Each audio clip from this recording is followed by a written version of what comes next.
Welcome to Tough Conversations with David Wood, where play meets depth. We help teams and high-performing leaders like you to master your tough conversations so you succeed in your career and in your life. When we avoid tough conversations, we stay small. Teams stay disengaged, conflicted, and ultimately end up quitting. When we lean in and master our tough conversations, they become the defining moments that literally shape our careers, our relationships, and our lives. So let's dive in and master your next tough conversation so you can be the leader that you would follow. Let's play. Let's have a blast, man. Let's have a blast. Welcome to another episode of Tough Conversations with David Wood, and I'm joined by Dr. Benjamin Hardy. Welcome, Dr. Ben. Very grateful to be with you. And I like that way to start. Let's have a blast. Why not? Dr. Benjamin Hardy is an organizational psychologist, which sounds very fancy to me. He's a successful entrepreneur and best-selling author of Willpower Doesn't Work and Personality Isn't Permanent. His blog is read by millions of people monthly and featured on Forbes, Fortune, and CNBC. And it helps people break free from the shackles of their personality. So tell us about, I want to know about breaking free from the shackles of personality. Firstly, I'm thinking, what is my personality? Like, how do I see it? Is that me? Is that who I am? Am I more than that? So talk me through that. Absolutely. I guess it's crucial for you, for me, for everyone to understand that identity and personality are two separate concepts. Identity is how you describe yourself. It's also how you explain yourself. It's how you see and explain yourself to other people, usually in the form of stories. So actually, if you said the statement, "I'm an introvert," as an example, you would actually be describing your identity, maybe more than you would actually be describing your personality.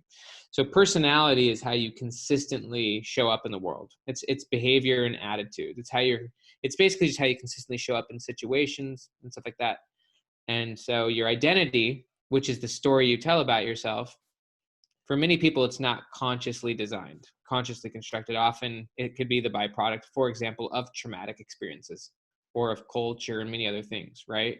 Or just your environment, the people around you. You know, a lot of people don't spend a lot of time really thinking about their identity. Okay, so my identity, I tell a story a lot on podcasts because people ask me about my history. And I have the story of my sister died when I was young, and then I grew up very left-brained, and then I learned about personal growth, and I started coming out of my shell. Yeah. And I also have this identity as a coach and as a speaker and as an author. And this is kind of like who I am in the world, which is largely not consciously designed, although I have worked on the narrative. And then my personality, could that be that I can be bubbly, I can be down, I can be humorous? Your personality is the byproduct of the identity you just described. All right. So what's an example of my personality from what you've seen so far? And you can be candid. Very thoughtful person. Very, you and I did an interview and you were questioning if you wanted to, you seem thorough. You seem like you really care. You seem like you're very interested in deep subjects. You seem like you want to have deep conversations. So, I mean, I could sense like maybe some deep, spiritual aspects of yourself, maybe, at least deep emotional aspects of you. And just that you're overall comfortable to be around. I mean, that's what I experience of your personality as an outside observer. Okay. And I tend to go for irreverence and humor. So, all right, they both seem a bit jumbled to me, identity and personality. Why would I care about my personality and whether it's permanent or not? Like where could I be limited by my personality? Well, the problem with personality for most people is that they think it's who they really are. They think it's fundamental when it's actually surface level. They think that it's something that's innate, something that doesn't change, something that's hardwired, something that they must discover. It's the true them. And that once you've discovered your personality, which you maybe could find through the use of a personality test as an example, then you can finally create the life you want, whether it's find that perfect career, find that perfect spouse. The idea is that once you've discovered what type of peg you are, you can get through that hole. You know what I mean? Okay. And so like people are trying to figure out who they are so that then they can pursue something that's meaningful and maybe natural to them. And then that is what determines your behavior, how you show up in the world. And some of those things might be working for us, and some of those things might not. So I'm still, I'm trying to get my head around what's a behavior I might be doing or part of my personality that might be a shackle for me that I might want to try and open up or crack open. Well, it depends on your goal. You know what I mean? Like what is, so let's just look, if you're comfortable with it, I'd be interested in hearing about your Yeah. goal. So what are you trying to accomplish in your life? One Or thing, if you're even more comfortable, where's some area where you're clearly stuck? okay, I think I'm stuck in a way. It's not very painful, but I'm stuck in that I'm putting a lot of time and energy into video game right now. And, some of it's fun, like, do a couple of hours a day is fun, but I'm putting in lots of hours and lots of time. And I feel like at the end of the day, I'm a bit drained from all the effort that's going into it. And I'm missing out on what I would consider more grounded, healthy practices like longer walks in the woods, or maybe a conversation with a friend, or more guitar time like that. So I see this happening, and yet it's not shifting. It seems overbalanced, like out of balance in that. I could be putting more work into building my brand because I enjoy speaking gigs. I enjoy coaching. I enjoy, I'd like to have a second book. I could be putting work into that. And I have a goal of financial stability and more success in getting my message out to the masses. And yet here I am just trying to get better over and over at a game, which I actually really enjoy. I can put hours and hours into mastering this thing and trying to develop that skill. Is that the best use of my time? That's where I feel like there's a bit of stuckness, and I can't tell for sure. Am I stuck in this, or is this something I should just really embrace and fully go through until it dissolves, which it will. I've been through this before, and I do a few months of it, and then I'm bored of that. Well, so here's a question for you. Would you say you have a very clear future self of a version of you that doesn't play video games? Or do you feel like is that something that's going to always be a part of your life? I think it would be nice to have it be a part of my life, being, say, like an hour and a half a day, something like that. I think that would be fun. It'd be cool. A little bit of downtime like that, and I want more meaningful things. Like I had a friend nudge me to get out and go for a walk with her, and I had a great time. It was amazing. The sun's out. We're walking by the creek. People are out and about. I'm like, wow, I could have missed this. I could have just done another 3 hours of StarCraft. So I think a little bit, but I do have a picture. I do actually have a picture of myself where, I haven't really spoken this out loud, where I'm not Remember, hey, Mr. Tough Conversations, this is how you unravel, this is how you get unshackled. So let's hear it. Thank you. Yeah. I want, I imagine myself not watching TV, not drinking any alcohol, and not using food as a drug as well, to just, because I'm just compulsive to like change my state. So no substances at all, and very light, maybe video game occasionally, or maybe not even that. Maybe I'm just playing guitar, or going deeper with someone, or finding a partner. I don't really know what, or I'm loving my work even more, and I'm just creative and creating things.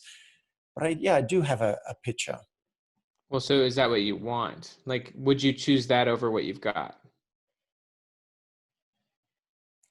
feel a little confronted at that idea. If it's like laid out in front of me, wow. I'm not convinced. I get stuck because I imagine that would be more fulfilling. But there's no proof of that. There's no proof of that. Like when I do have a really good time, like I'm in a men's group now, and boy, it's rough for me to show up for that group because I want to go and play a game. I don't want to show up with people, but then I have a nice time. I have a couple of hours. I'm out in nature. I'm like, there's a part of me that goes, this is good balance because it makes the other stuff more fun. And I need some balance. But would I want like all that? I want more downtime where I'm just pottering about the house, maybe listening to some music, because I actually do enjoy a little bit of that. I just don't seem to be able to do a lot of it. It's like I'm called constantly to something, and too much of this game is counterproductive. I'm definitely finding that. So it's like a constant battle to try and, like, I might pick up the guitar for 3 minutes and I enjoy it. And then I put it down and I go back to the game. Or I'll take my dog outside and I'm like, oh, wow, it smells so good out here. And I do about a minute, 2 minutes. And my brain's like, why are you only doing 2 minutes? You love that. So I think I'm stuck in a logic loop or Yeah. some kind of thinking loop. I do get those moments.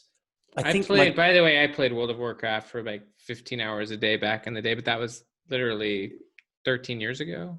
But Well, I feel closer to you hearing that. dude, Yeah. I played World of Warcraft for years and I played it literally 15 hours a day. But that was like, I was 19 years old and I was incredibly depressed. And I don't know, have you ever read the book Man's Search for Meaning by Viktor Frankl? No. It's about the Holocaust because he survived the Holocaust. He was a Jewish person who got taken into the Nazi concentration camps, and 6 million people got killed and starved. But he survived.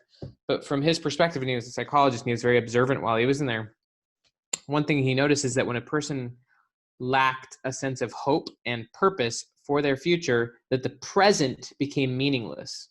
And when the present is meaningless and you're in a Holocaust and you're surviving, what that means is that the suffering becomes unbearable and you die.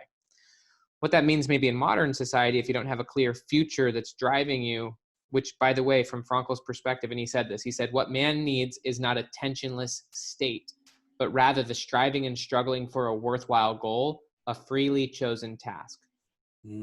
So if you don't have a freely chosen task, which we're defining as purpose, and you have hope in that you're actively striving for it, because he said you don't need a tensionless state. What you need is actually striving and struggling for a worthwhile goal. If you don't have that, then your present lacks a lot of meaning. And if you're being overly passive, what that means is that you're going to experience a lot of depression.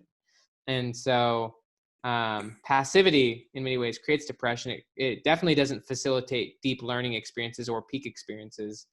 And so in modern society, without a lack of hope and purpose for the future, you're not going to have a lot of meaning in your present. You're going to probably distract yourself from reality, but also you're not going to be able to tap into what's called grit. So grit being like, being super gritty and being able to persevere through extreme challenges, that literally relies upon hope. This is why you would want to clarify your future self very specifically, not something you discover, but something you choose, a freely chosen task. And then you do get a lot of joy and also a building of confidence by striving and struggling towards that, by failing on it, by actually devoting yourself. Like there's another quote and I'll stop, but basically it's the idea of the only way to make your present better is by making your future bigger. And if you're not actively striving for if you're not actually striving for a specific future, then your present's probably drifting. That's a Dan Sullivan quote, by the way. Oh, I love Dan Sullivan.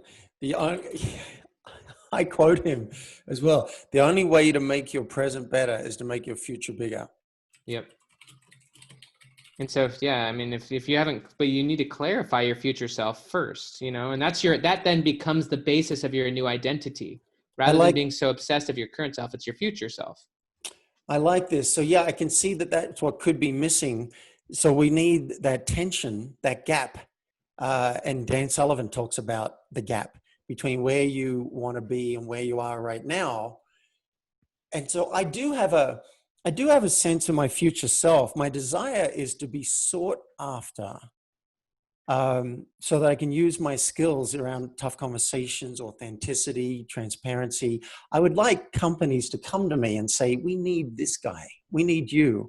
Or I'd like, with the current racial tensions, I would like someone to say, we've got two groups, we'd like you to facilitate this. I have a vague picture of that. Actually, maybe it's not so vague now. One crucial insight, and I guess this takes us to thought number 2, is that your current self is temporary, that you're not the same person as you used to be. You actually have changed over the last 5 to 10 years. My guess is if I had a conversation with you 5-10 years ago, it wouldn't be exactly the same conversation. Maybe it would be, but I doubt it. My guess is you've actually changed quite a bit over the last 5 to 10 years. And so it's important from like an identity perspective to recognize that you're not the same person you were in the past, and also that your future self will be different.